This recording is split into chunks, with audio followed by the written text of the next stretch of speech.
اس video کو ہماری مسلمان بہنوں اور بھائیوں کو ضرور سننا اور دیکھنا چاہیے۔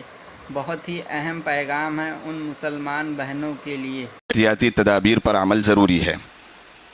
سب سے پہلی تدبیر جو یہاں پر بیان کی گئی ہے، اسلامی نظام کے مطابق مسلمان بچیوں کو پردے کا پابند بنایا جائے، ان میں حیا، عفت و عصمت کی حفاظت کا جذبہ اور عقیدہ توحید اور رسالت کی عظمت پیدا کی جائے۔ اس کے لیے روزانہ ہمارے گھروں میں آدھے گھنٹے ہی صحیح کسی مستند اور ذہن اور دل کو متاثر کر دینے والی کتاب کی تعلیم کی جائے، یا ازواج مطہرات اور صحابیات و صالحات کے ایمان افروز واقعات اور روح پرور زندگی سنائی جائے۔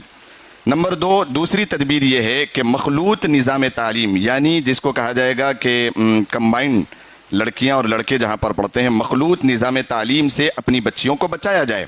غیر مخلوط تعلیمی نظام ہو وہاں پڑھایا جائے، اگرچہ تعلیمی معیار کم ہو، اور ایمان اور عفت کی حفاظت تعلیم سے زیادہ ضروری ہے۔ نمبر 3، تیسری تدبیر یہ ہے، جو لڑکیاں اسکولوں اور کالجوں میں پڑھ رہی ہیں ان کی دینی تعلیم و تربیت اور ذہن سازی کی بھرپور کوشش کی جائے، ان کو کچھ وقت کے لیے کسی عالمہ آپا سے وابستہ کرایا جائے، ان کی عادات، اطوار، اخلاق پر پوری نظر رکھی جائے، کردار سازی میں معاون بننے والا لٹریچر انہیں مطالعہ کرنے کے لیے یعنی پڑھنے کے لیے دیا جائے۔ چوتھی تدبیر، ٹیوشن کلاسز کے نام پر اجنبی لڑکوں سے اختلاط کا موقع نہ دیا جائے۔ کسی ٹیچر یا ساتھی اسٹوڈنٹ کے گھر پر کسی تعلیمی ضرورت کے نام سے بھی جانے کی اجازت نہ دی جائے، کالج لانے لے جانے کا خود انتظام کیا جائے۔ نمبر 5، اسمارٹ فون اور سواری کے بائک خرید کر نہ دی جائے، یہ دونوں چیزیں بے حیائی کے دروازے کھولتی ہیں۔ نمبر 6، موبائل ریچارج یا زیروکس کے لیے غیر مسلموں کے دکان پر جانے کی اجازت نہ دی جائے۔ اسی طرح کالج کے اندر یا اس سے قریب غیر مسلموں کے کینٹین سے بچنے کی ہدایت دی جائے۔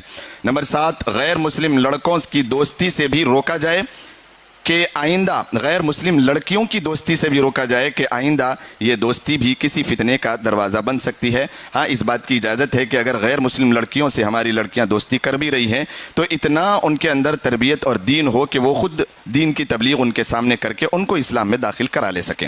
نمبر 8، بچیوں کے مسائل اور ان کو پیش آنے والی پریشانیوں پر توجہ دی جائے۔ یاد رکھیں، گھر میں توجہ کی کمی باہر کا راستہ دکھاتی ہے۔ نمبر 9، اگر بچیاں کسی تعلیمی ضرورت سے انٹرنیٹ استعمال کر رہی ہیں تو ان کی پوری نگرانی کی جائے۔ فیس بک، انسٹاگرام کے استعمال کی اجازت نہ دی جائے، اس لیے کہ بھٹکنے اور گمراہی کے دروازے انٹرنیٹ کے ذریعے کھلتے ہیں۔ نمبر 10، مسلم لڑکیوں کا نکاح غیر مسلم لڑکوں سے حرام ہے، ساتھ رہنا زنا ہے اور بدکاری کا گناہ ہے۔ فلمی اداکاروں کو دیکھ کر دھوکہ نہ کھائیں، نکاح کرنے کی صورت میں اس کے برے انجام سے آگاہ کیا جائے۔